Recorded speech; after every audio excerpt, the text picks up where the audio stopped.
जहाँ तक हुआ था पिछले दिन, compare your prediction with your observation, यहाँ तक हो गया था। उसी के नीचे से शुरू होगा। हाँ, डू यू थिंक, क्या आप सोचते हैं सनलाइट इज नेसेसरी, कि सनलाइट नेसेसरी है फॉर जर्मिनेशन, जर्मिनेशन के लिए सनलाइट नेसेसरी है, क्या आप ऐसा सोचते हैं? आप सीड के जर्मिनेशन के लिए सनलाइट नेसेसरी, आप ऐसा सोचते हैं क्या? यस। क्या लिखोगे? Yes, I think sunlight is necessary for germination of seeds.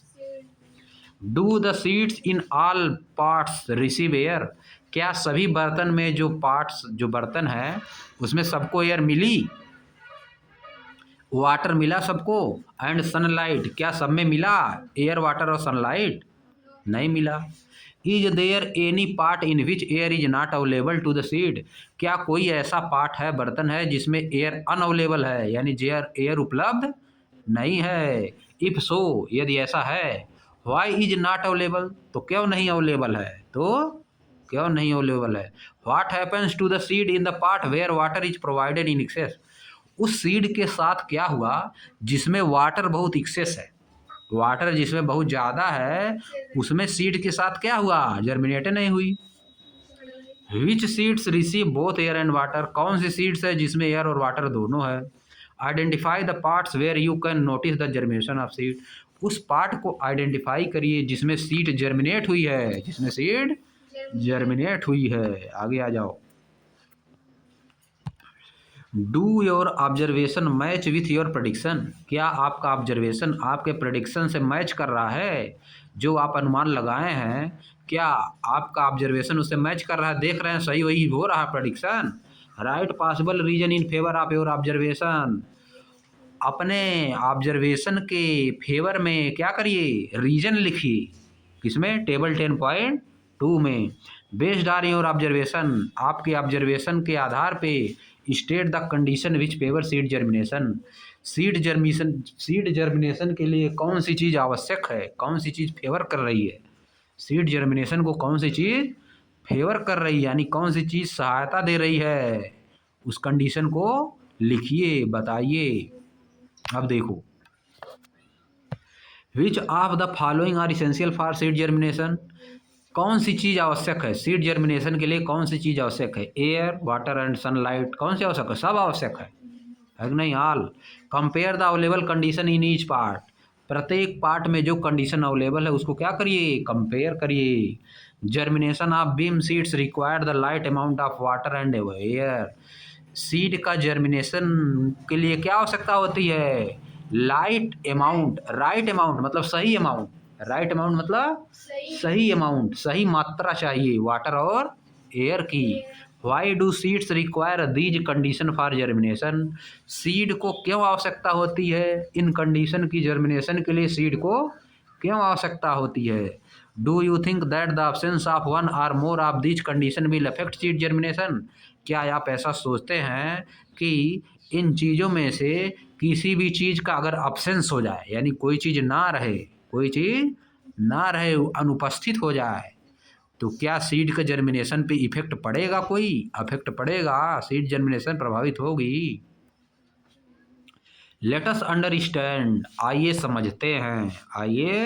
समझते हैं how this condition help in seed germination, ये कंडीशन सीड जर्मिनेशन में कैसे सहायता करती हैं? The effect of the following condition have been seen in activity 10.2, इन चीज़ों का इफेक्ट कंडीशन किस में देखा जा सकता है? एक्टिविटी 10.2 में देखा जा सकता है इफेक्ट। देखो एक्टिविटी 10.2 में, अब देखो वाटर के बारे में बताया है। वाटर क्या चीज़ है? Seed require water for germination, seed को आवश्यक होता है वाटर, जर्मिनेट करने के लिए वाटर आवश्यक होता है। Water enable the seed to carry out the process necessary for their growth, water क्या करता है? इनेबल करता है, इस लायक बनाता है। इनेबल मतलब लायक बनाना, इनेबल मतलब क्या? लायक बनाना, इस लायक बनाता है सीड को कि वह क्या कर सके? ग्रोथ की जो नेसेसरी प्रोसेस है उसको आगे बढ़ा सके। कैरी आउट मतलब आगे बढ़ा सके। Water enable the seeds to carry out the process necessary for their growth, water seed को इस लायक बनाता है यानी इनेबल करता है ताकि जो ग्रोथ के लिए प्रोसेस नेसेसरी है उसको सीड आगे बढ़ा सके, कैरी आउट मतलब आगे बढ़ा सके। The four outer covering the outer covering of the seed is called seed coat. Seed के आउटर कवरिंग को क्या बोलते हैं? Seed coat. देखो फिगर में बना भी है, सीड का आउटर कवरिंग को क्या बोलते हैं? Seed coat. जैसे चने पे देखो, चने को जब थोड़ा सा अगर कर दोगे, भिगो दोगे तो छील दिया जाता है ना ऊपर से, तो क्या होता है? Seed coat. जो ऊपर होता है वो क्या होता है? हाँ, सेफ्टी के लिए सीड कोट उसकी सेफ्टी के लिए होती है ताकि फटे ना। दो पार्ट में नहीं फट जाता है, अगर वही निकाल दोगे सीड कोट दो पार्ट में फट जाएगा। देखो यहाँ फटा है, समझ गए? यहाँ पे बी ने दिया, सेम का सीड दिया है। आगे देखो, the outer covering of the seed is called seed coat. Water क्या करता है? Water soften the seed coat. Water seed coat को सॉफ्ट बनाता है, वाटर सीड कोट को सॉफ्ट बना देता है। And help the tiny embryo inside it to develop into a plant. इसके अंदर जो छोटा सा एम्ब्रायो रहता है, अंदर रहता है छोटा सा, जब निकालोगे तो उसके अंदर क्या रहेगा? एम्ब्रायो। देखो बना है फिगर में, क्या है फिगर में बना? एम्ब्रायो। इसी में से निकलता है, जर्मिनेट होता है। यहीं से क्या होता है? जर्मिनेशन इसी से होता है, एम्ब्रायो से। जर्मिनेशन कहाँ से होता है? एम्ब्रायो से। यही है embryo. Water soften the seed coat and help the tiny embryo inside it to develop into plant। Embryo को क्या करता है? सहायता प्रदान करता है, हेल्प करता है ताकि यह एक प्लांट बन सके, आप देखो एयर एंड सॉइल क्या करता है? Seed needs air for germination. Seed को आवश्यकता होती एयर की जर्मिनेट करने के लिए। They use the air available in the space between soil particle. They use the air, वे एयर का यूज करते हैं। Available in the space between soil particle, soil के जो पार्टिकल हैं उनके बीच बीच में जो स्पेस होता है उसमें जो एयर प्रेजेंट होती है उसका वे क्या करते हैं? यूज करते हैं। कौन यूज करता है? सीड का एम्ब्रायो उसका क्या करता है? यूज करता है। सॉइल के पार्टिकल के बीच में जो जगह होती है उस स्पेस में क्या होता है? एयर भरी रहती है। सॉइल के पार्टिकल के बीच में क्या भरी रहती है? एयर। उसी एयर का यूज करता है सीड। कौन यूज करता है? सीड। मोर ओवर, इसके अतिरिक्त, मोर ओवर मतलब इसके अतिरिक्त, spaces between the soil particle allow root to grow easily. Spaces between the soil particle, soil के पार्टिकल के बीच में जो स्पेस होता है, soil particle allow root to grow easily. वह जड़ को क्या करता है? अलाउ करता है। वह रूट को क्या करता है? अलाउ करता है ताकि आसानी से बढ़ सके, उसकी रूट आसानी से बढ़ सके। सॉइल के पार्टिकल के बीच में जो जगह होती, स्पेस होता है, वह उसको अलाउ करता है कि उसका रूट बढ़ सके। रूट मतलब जड़, नीचे वाला, तभी न जड़ नीचे जाती है मिट्टी में। आगे देखो, light and dark condition. Light और डार्क कंडीशन क्या करती है? We have learned that for the bean seed, हम बीन सीड के लिए पढ़ चुके हैं, बीन सीड के लिए पढ़ चुके हैं। Presence of light is not essential for their germination. Light की presence is not essential for germination. Light की प्रेजेंस जर्मिनेशन के लिए आवश्यक नहीं होती है। लाइट की प्रेजेंस जर्मिनेशन के लिए आवश्यक नहीं होती है। इन जनरल, सामान्य तौर पर, मोस्ट सीड, ज़्यादातर seed, do not require light for germinate. Germinate होने के लिए उनको लाइट की ज़्यादा आवश्यकता नहीं होती है। बट आफ्टर जर्मिनेशन, लेकिन जर्मिनेशन के बाद sunlight is required for further growth of the seedling. लेकिन जब जर्मिनेट हो जाएगा, बाहर निकल जाएगा, तब सनलाइट की आवश्यकता होगी। जब तक सीड में है अंदर एकदम, तब तक लाइट की आवश्यकता नहीं है। जैसे ही एम्ब्रायो टूटा, एम्ब्रायो जैसे ही बाहर निकला, जैसे सीड दो पार्ट में हुआ, देखो फिगर में बना है, सीड कोट हटा, दो पार्ट में विभाजित हुआ, जर्मिनेट हुआ जैसे ही तुरंत इसको क्या जरूरत होगी? सनलाइट की। किसकी जरूरत होगी? सनलाइट की। तब ग्रो करेगा, तब क्या करेगा? ग्रो करेगा। देखो लिखा है sunlight is required for further growth of the seedling. Sunlight की आवश्यकता होती है फर्दर ग्रोथ के लिए। किसको? सीड को। आगे देखो, अब आ जाओ some seed of flowering plants. कुछ सीड फ्लावरिंग प्लांट के, कुछ सीड जैसे कि coleus and petunia requires light to germinate. कुछ सीड हैं, प्लांट के कुछ सीड हैं जिनको जर्मिनेट होने के लिए लाइट की भी आवश्यकता होती है। ज़्यादातर सीड को जर्मिनेट होने के लिए लाइट की आवश्यकता नहीं होती है, लेकिन कुछ सीड ऐसे हैं जिनको जर्मिनेट करने के लिए लाइट की आवश्यकता होती है। उसका नाम क्या है? क्या नाम है? यही दिया है COLEUS और PETUNIA। इन दोनों को जर्मिनेट होने के लिए लाइट की आवश्यकता होती है। चलो आगे पढ़ो, याद कर लो इसको। Some seeds of flowering plant. कुछ फ्लावरिंग प्लांट के सीड्स जैसे कि coleus and petunia require light to germinate. इनको जर्मिनेट होने के लिए लाइट की आवश्यकता होती है। Covering these seeds with soil inhibit their sprouting. इनके सीड को अगर हम लोग कवर कर देंगे यानी ढक देंगे तो क्या होगा? With soil inhibit their sprouting. Inhibit मतलब दब जाएगी, इनहिबिट मतलब दब जाना, स्प्राउटिंग उनकी क्या होगी? दब जाएगी, यानी वो जर्मिनेट नहीं हो पाएगा। स्प्राउट मतलब जर्मिनेट होना, उसमें से निकल नहीं पाएगा, उसमें से प्लांट निकल नहीं पाएगा, जर्मिनेट नहीं होगा, स्प्राउट नहीं हो पाएगा। Seeds of flowering plants like, है देखो एक और आ गया, कैलेंडुला एंड जिन्निया। ये भी आ गया जीके। क्या आ गया? जीके, नौकरी वाला प्रश्न ये भी आ गया, बड़ी बड़ी परीक्षा वाला प्रश्न आ गया ये, समझे?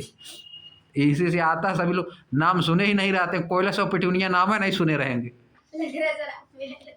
है कि नहीं? बड़े बड़ा हमको देखो नहीं सुने हैं। अब देखो seeds of flowering plants like calendula and zinnia need darkness to germinate. देखो इनको डार्कनेस चाहिए जर्मिनेट होने के लिए, अंधेरा रहेगा तभी जर्मिनेट होंगे।